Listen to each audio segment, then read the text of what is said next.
All right, kids, strap in. You wanted a long one? We've got a long one. I've got double drinks here, and I've got lots of ammunition. We've got a lot to cover, so let's get right into this lore.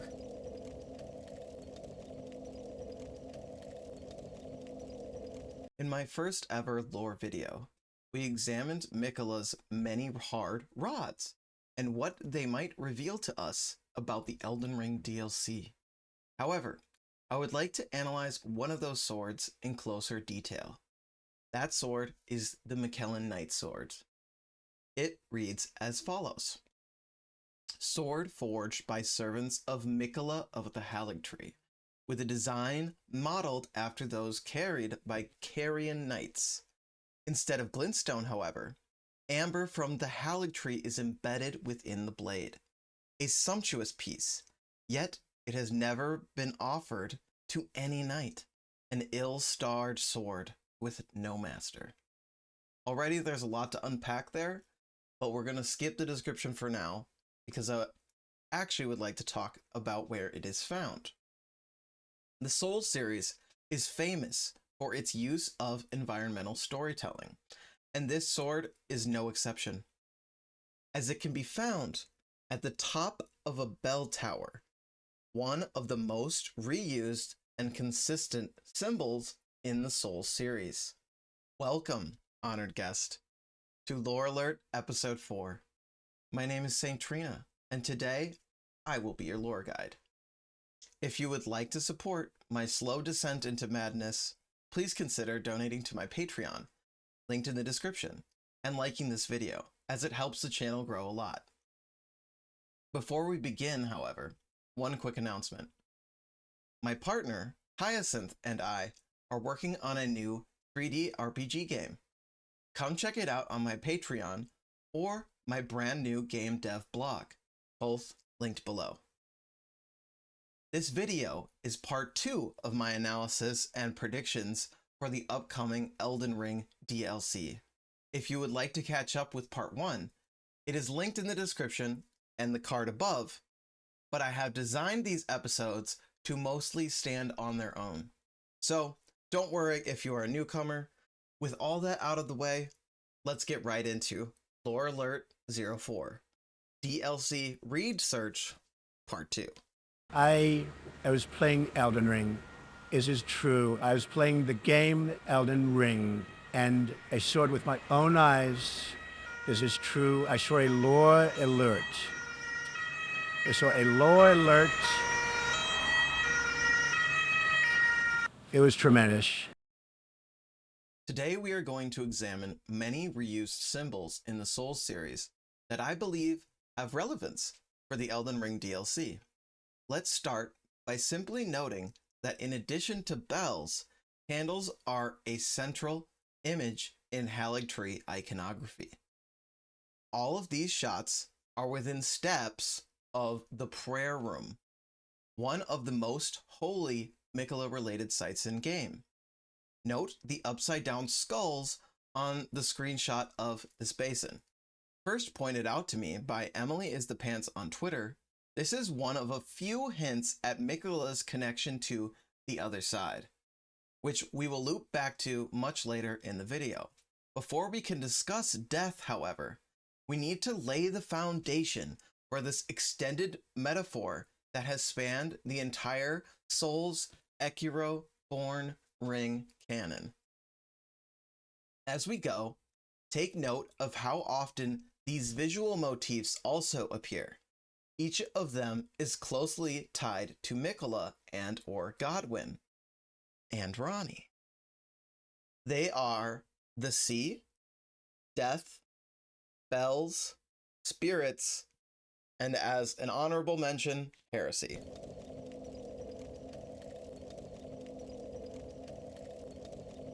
Dark Souls is an ideal place to start building our understanding of the bell as an extended metaphor.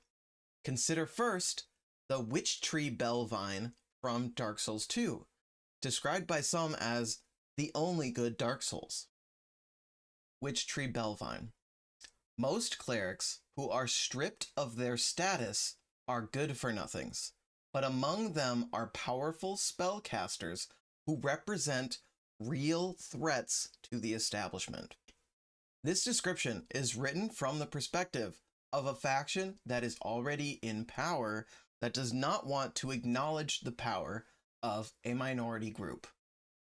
The witch tree Bellvine, both keywords here, contains all the hallmarks of an author who understands the way witches were associated with heresy in the Middle Ages.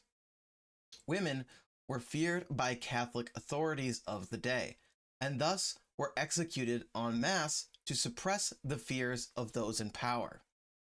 If you would like to learn more about international witch imagery, please consider my episode on Ronnie and Melania as they relate to the magical girl genre of Japanese shoujo anime, or this wonderful video from Esoterica on the intimate connection between the witch trials and the social mobility of women thanks to the rise of capitalism at that time. Interestingly, the Saint Tree Bellvine from Dark Souls 3 has a totally different tone. It reads, Saint Tree Bellvine, sacred chime for casting miracles of the gods. A bell vine cut from a small saint tree that has been meticulously tended to. Over several kingdoms and ages, this heterodox chime has shifted to now something that is revered, at least by whoever wrote this description. The most likely culprits for who would keep this bell vine are members of the Cathedral of the Deep. This chime can be found in the vicinity of the cathedral itself, which has all of its priests wielding candlesticks and uses candles as their central imagery. Again, in the Aldrich Faithful, we see allusions to deep waters and spirits, topics mentioned at the start of our discussion. Aldrich Faithful reads, the holy symbol of the Cathedral of the Deep, and crest of those who see beyond fire to the age of deep waters, equipped to pledge oneself to the Aldrich Faithful Covenant. The faithful ensure that Aldrich, devourer of gods, remain undisturbed by taking the form of loyal spirits and hunting down those who would trespass the ruined cathedral. And already you can see all of the symbols I mentioned can be found in this one item. The only one not mentioned explicitly here is death. As we continue, you will see all of these concepts bumping shoulders with one another. Miyazaki loves to have symbols show growth and change hands over time. An opposing motif can be found in the Crucible Knot Talisman from Elden Ring.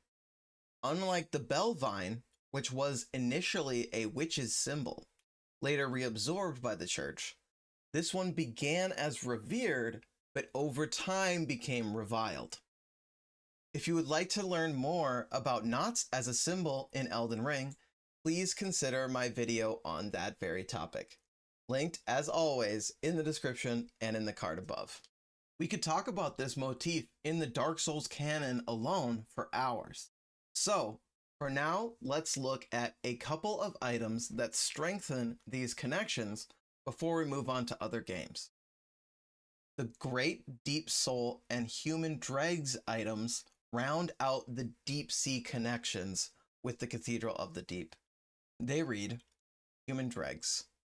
Dregs are the heaviest things within the human body and will sink to the lowest depths imaginable. And then we have the Great Deep Soul. Sorcery which improves upon Deep Soul. Fires powerful Dark Soul dregs. Archdeacon MacDonald, a sorcerer himself, delighted in the cathedral's stagnating souls. For him, they represent the glorious bedrock of this world. Finally, we come back to the bells that began our discussion. The Deep Ring is held by a Deacon of the Deep, who patrols this bell just outside of the cathedral. Again, we see the deep imagery, but now it is paired with slumber, and slumber's inherent duality with madness. The Deep Ring reads, "A ring bestowed upon the deacons of the Cathedral of the Deep allows attunement of additional spells. In the cathedral slumber things most terrible, and as such, the deacons require a grand narrative to ensure they do not falter in their duty, a philosophy to ward away the madness beckoned by the grotesqueries at hand." The duality of sleep and frenzy or madness is a motif that Elden Ring expresses even more explicitly. In the lore episode from friend of the channel, Quaylag, titled Elden Ring's Divine Light Keeps Me Up at Night, she explains that sleep and madness-related items in Elden Ring have color schemes on opposite ends of the color spectrum. This design choice is fascinating because they even have a stat to reinforce this metaphorical language. The resistance stat, focus, governs resistance to both sleep and madness. These two concepts are entwined not only in their gameplay and visual presentation, they are also linked thematically, as they are in a sense opposing states of consciousness. One who is sleeping or drowsy has their consciousness subdued, while a frenzied individual is someone who is too awake or overstimulated. Finally, after laying the foundation for the extended metaphor that is sleep, bells, candles, and spirits within the From Software games, we can finally discuss the adjacent, but not always related topic of death. It's time to return to Yarnum. The sleep is the cause of the death.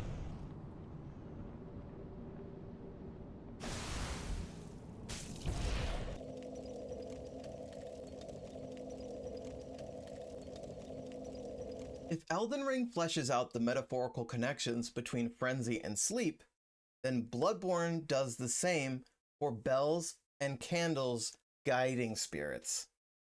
For example, Eileen the Crow delivers death to hunters and sports a bell around her neck. She is our first example of a crow of death, a motif you can probably guess is going to come up again. Humans in Bloodborne don't interact with the spirit world directly. However, they can use bells in myriad ways to cross the gap between worlds. Take, for example, the old hunter's bell, which reads, "One of the resonating bells that cross the gaps of worlds. This bell is cracked and stained with the blood of beasts." My favorite example of this motif is the fight with the One Reborn in the heart of Yarhargul.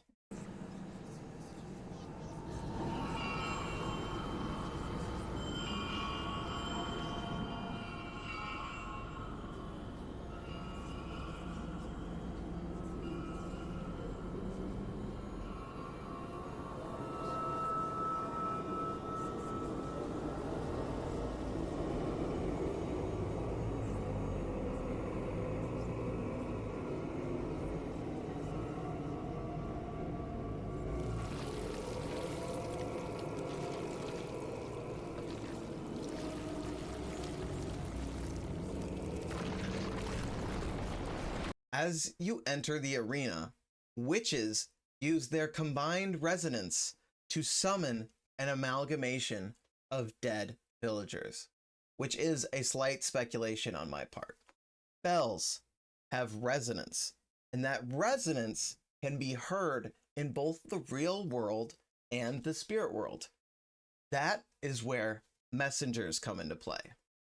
Messengers are supernatural beings who keep us tethered to the dream worlds, a liminal dimension that is closely associated with death, as should be expected by this point in our analysis. Bloodborne's checkpoint system hits the nail square on the head. When we die, our spirit is led back to the last lantern we rested at. Furthermore, the lanterns themselves act as beacons for the messengers, who are likely spirits of the dead themselves. Take a really close look at the bonfire replacement chosen for this game. This is not just a stylistic change. The lanterns themselves have both of the symbols associated with guiding the messengers, a candle and bells. Note that the messengers do not appear at these stations until the player lights the candle as well. With so much reference material to pull from, it must have been easy for Elden Ring to build spirit summons into their lore. Just like in Bloodborne, the Tarnished can use a bell to summon spirit ashes, which are, as you guessed it, spirits of the dead. Naturally, the similarities continue to other symbolic associations. Deathbirds are expressions of the long-lived Crows of Death motif. Think Velka and Eileen the Crow mentioned earlier. By now, it should be no surprise that wandering mausoleums, which are above-ground graves, have bells and barnacles very similar to the messengers of Bloodborne. As a matter of fact, mausoleums themselves have a lot of clues to dissect. Shall we do a deep dive? Before we go, I must admit, we covered a lot of ground in a very short time. So let's review our metaphor map visually. We have a bunch of Pikachus here to help us understand what concepts we are talking about. We start with the waking/real world.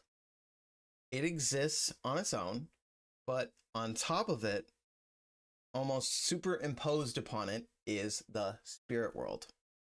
But you can't access it normally. However, there are two symbols that are very useful in communicating across the gap.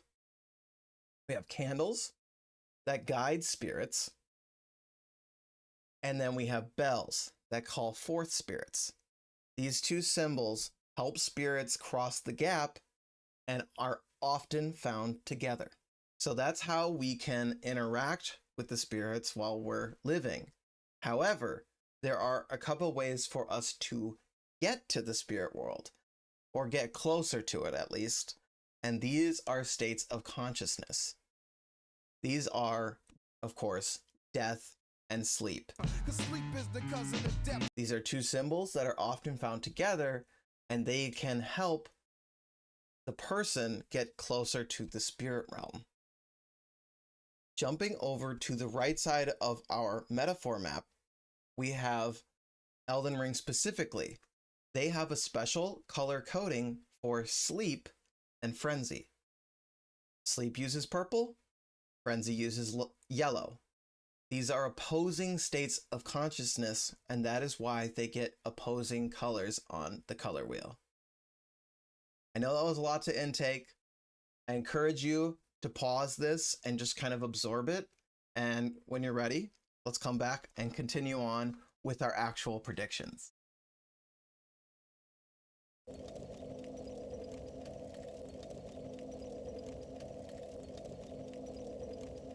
If you made it this far, first of all, thank you. I know this was a lot of setup, but now let's see what that knowledge can give us in return. Using all the signals from the author, we can come up with a pretty educated guess about what this sword's placement hints at. I believe this sword and the candle imagery in the Halig tree in general hint at Miquella/Saint Trina's true identity as a spirit tuner. Depending on your levels of frenzy, this might sound reasonable or far-fetched. So let me expand on all of the connections leading me in this direction. Let's begin with the mausoleum deep dive I promised in the last section. On a surface level, we have the bells and death symbols present. But there are even smaller hints to be found.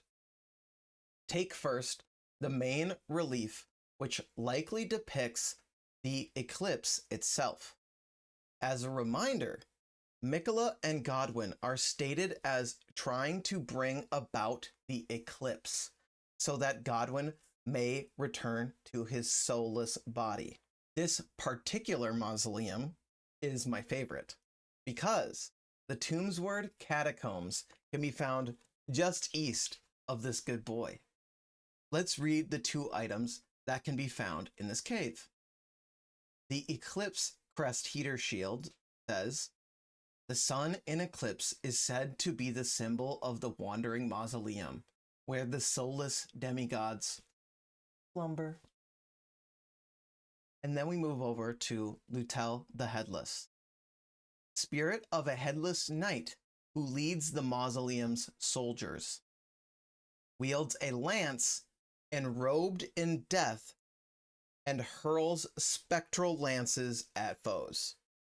Lutel sacrificed her life so that in death she could continue to protect a soulless demigod until their revival, earning her the hero's honor of Erdtree burial. In part 1 of my DLC analysis, I predicted that Godwyn will wield a spear.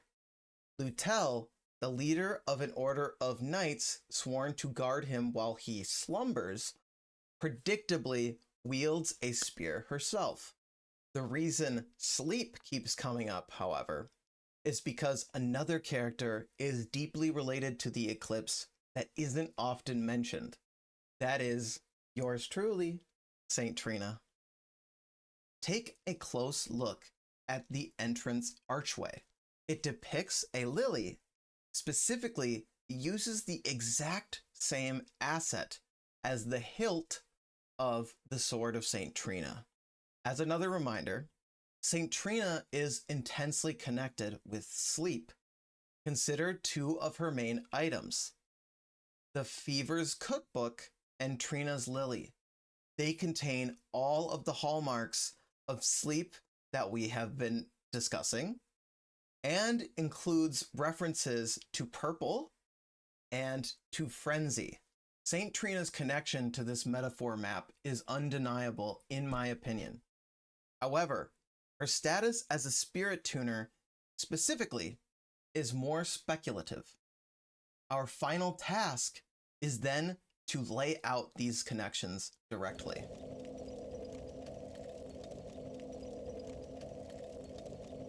For the final time, we shall once again start with the McKellen Knight's Sword. This weapon, as stated by the description, is designed based on the Carian Knight's design. Karya has particularly close ties to spirit tuning, so let's examine other bits of lore from Liurnia to learn more. One enemy type that gets next to no exposition is the Revenants. They are found in Liurnia and bear all the symbols we have analyzed today. Take a very close look at these renders from friend of the channel, Zlowski. Not only do the Revenants sport spirit-calling bells that are based on flowers, their horses also have lanterns/candles we discussed in the Bloodborne section. Even more specifically, the Bellvine design we discussed in the Dark Souls 3 section can also be found. Some have claimed that the Revenant's forearms are not related to Ranni. However, I feel this position is missing the intense amount of other details that tie Ranni's symbolic language to this faction. Basically, these guys are dead ringers for spirit callers, spirit tuners, despite not being given that title directly. Another honorary spirit calling faction is the Albinorics, who, as you may know, inhabit both Caria and other areas directly related to Mikola in the Consecrated Snowfield and Mogwin Palace. Notice that all spirit calling uses the same cast effect, pictured to the left. Indeed, the horns wielded by this Albinoric spirit call the giant skeletons that attack the player in several areas related to death. Another rather unique ability shared by Ronnie and the Albinorics is the use of frost magic, as seen here. Indeed, the Snow Witch doll is not based on Ronnie, but her mentor, who was a frost witch, has 4 arms, and is a spirit caller, as pointed out by the spirit calling bell. Saint Trina does not explicitly use cold magic, but she is associated heavily with the spirit realm and sleep. It is easy to miss, but Ronnie deploys purple mist during your first encounter in order to put Calais and his donkey camel thing to sleep. Spirit callers, sleep, and death. The Snowy Crone and Saint Trina are entwined with these symbols in every way imaginable. It is then no surprise that the Albinoric archers use frost magic, but they use Saint Trina's arrows, which predictably have sleep buildup. Even wolf riding serves to connect the archers themselves, Saint Trina and the Snowy Crone. The spirit ash offered by Ronnie is a group of 3 wolves. And no, I refuse to go into the 3 sisters. Stop making me add to this video, all right? A more speculative rabbit hole you can explore is the use of the term blue silver to describe these Albinorics. Mercury is one of the most important metals in alchemy and is said to be an extremely malleable substance used in creating the divine hermaphrodite. I believe blue silver here directly refers to Mercury for these 2 reasons. According to Crunchy and Adam Alexic on his blog, both in ancient Rome and in the kanji for Mercury, the words refer to Mercury as water silver, referring to their liquid state at room temperature and the fact that they didn't really know they were 2 different substances at first. Therefore, I surmise that blue silver refers to silver water, aka Mercury. These references fall short of a scholarly essay, sadly. But consider that Albinorics are also malleable in shape, are associated with amphibians who change their shape, and are, of course, silver in appearance. Not to mention the mimics, who are basically made of mercury. Without further delay, let's lay out the final layer of this tinfoil empire. At the end of part 1, you should watch it, I brushed past the idea that Mikola was Torrent's former master. Now we can finally lay out why I believe that. The Albinoric archer women are the most closely associated warriors to Saint Trina. They ride side saddle, and so does Mikola in the DLC trailer. They represent sleep, Mercury, frost magic, and through this metaphorical web, feminine moon magic as well. I propose to you now that it is actually Saint Trina, the spirit calling, Mercury associated deity of sleep, depicted in that image.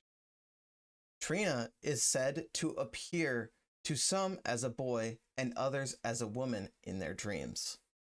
Mercury, being the most malleable metal in alchemy, is therefore the perfect symbol to tie all of these keywords together. Am I claiming that she is literally the snowy crone?